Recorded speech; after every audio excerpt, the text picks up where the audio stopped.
নমস্কার বন্ধুরা, welcome to my channel, যেখানে ভূতের ভয় নিয়ে চলে এসে তোমাদের জন্য আর একটা নতুন রিয়েল হরর স্টোরি। তোমাদের স্টোরিগুলো পছন্দ হয়ে থাকলে আমাদের চ্যানেলটা সাবস্ক্রাইব করো, পাশে থাকা বেল আইকনটি বাজিয়ে দিও আমাদের ভিডিও নোটিফিকেশন সবার আগে পাওয়ার জন্য। আর অবশ্যই করে লাইক করো, কমেন্ট করে জানিয়ে তোমাদের স্টোরিগুলো কেমন লাগছে। তোমাদের পছন্দ হয়ে থাকলে নিজের বন্ধুদের মাঝখানে অনেক অনেক করে শেয়ার করো। তোমাদের সাথেও যদি কোনো রিয়েল হরর এক্সপিরিয়েন্স হয়ে থাকে তো সেটা আমাদের সাথে শেয়ার করতে পারো। ইনস্টাগ্রামের লিঙ্ক নিচে ডিসক্রিপশনে দেওয়া আছে, সেখানে এসে আমাদের সাথে কথা বলতে পারো, নিজেদের স্টোরি জানাতে পারো, আমরা তার উপরেও ভিডিও আনবো।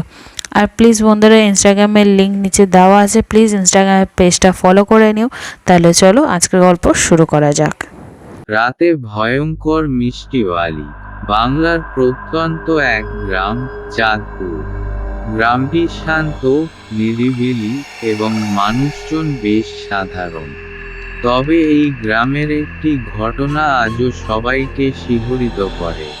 শীতকালের একটি নির্জন রাতে গ্রামের পথ ধরে যে নারী মিষ্টি বিক্রি করতে বের হয়েছিল, তার জীবনের সেই গল্পটি আজ আমাদের শুনতে হবে। রাখি চাঁদপুর গ্রামের এক দরিদ্র নারী। প্রতিদিন সন্ধ্যায় সে তার তৈরি মিষ্টি গ্রামের বিভিন্ন ঘরে ঘরে বিক্রি করে জীবিকা নির্বাহ করত। তার মিষ্টি যেমন সুস্বাদু ছিল, তেমনি তার ব্যবহার ছিল মিষ্টি। তাই গ্রামবাসী তাকে ভালোবাসত। কিন্তু একদিন সবকিছু পাল্টে যায়। এক রাতে রাখি গ্রামের শেষ প্রান্তের একটি বাড়িতে মিষ্টি দিতে যায়। সে বাড়ি ছিল বেশ পুরনো এবং লোকে বলতো বাড়িটি অভিশপ্ত। বাড়ির কর্তা প্রায়ই শুনতে পেতেন অদ্ভুত আওয়াজ, দেখতে পেতেন ছায়ামূর্তি। রাখি সেদিন বেশ রাত করে বাড়ি থেকে বের হয়েছিল। পথে গ্রামের মানুষজন তাকে সতর্ক করে বলেছিল, রাখি, এত রাতে মিষ্টি বিক্রি করতে যেও না। রাস্তার ধারে অনেক কিছু ঘটে, শুনেছি। তবে রাখি গুরুত্ব দিল না।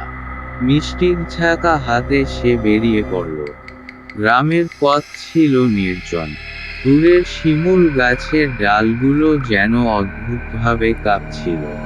কুয়াশায় ঢেকে ছিল পুরো রাস্তা। হঠাৎ সে টের পেল, কেউ যেন তার পেছনে আসছে। সে পিছন ফিরে তাকালো, কিন্তু কেউ নেই। নিজের মনে ভয় দমিয়ে রেখে সে চলতে শুরু করল। পুরনো বাড়ির দরজায় কড়া নাড়ল রাখি।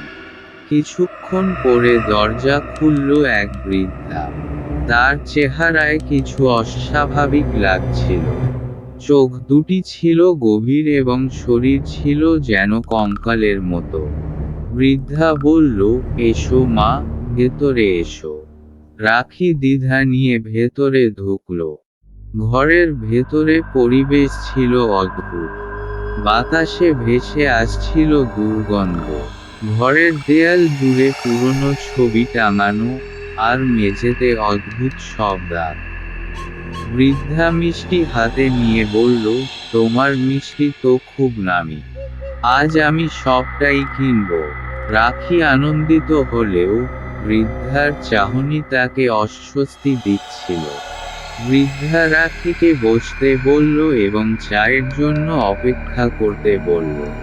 কিন্তু চা আনতে বৃদ্ধা যখন ঘর থেকে বের হলো, তখনই রাখি টের পেল ঘরের এক কোণে রাখা বড় সিন্দুক থেকে একটা মৃদু আওয়াজ আসছে, যেন কেউ ভেতরে আটকানো।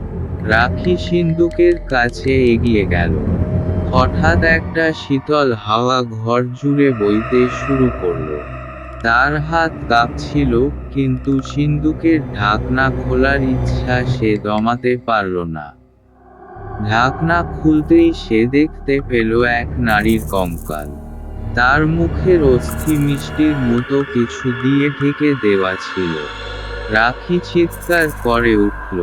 তখনই পেছনে থেকে বৃদ্ধা হাজির হলো। তার মুখে এক শয়তানি হাসি। বৃদ্ধা বলল, তুমি এখানে ঢুকে ভুল করেছ, মেয়ে। এই বাড়িতে যারা আসে তারা আর ফিরে যায় না। আর এই মিষ্টি, এটি মানুষের মাংসের তৈরি। রাখি আতঙ্কে পালানোর চেষ্টা করল, কিন্তু দরজা বন্ধ।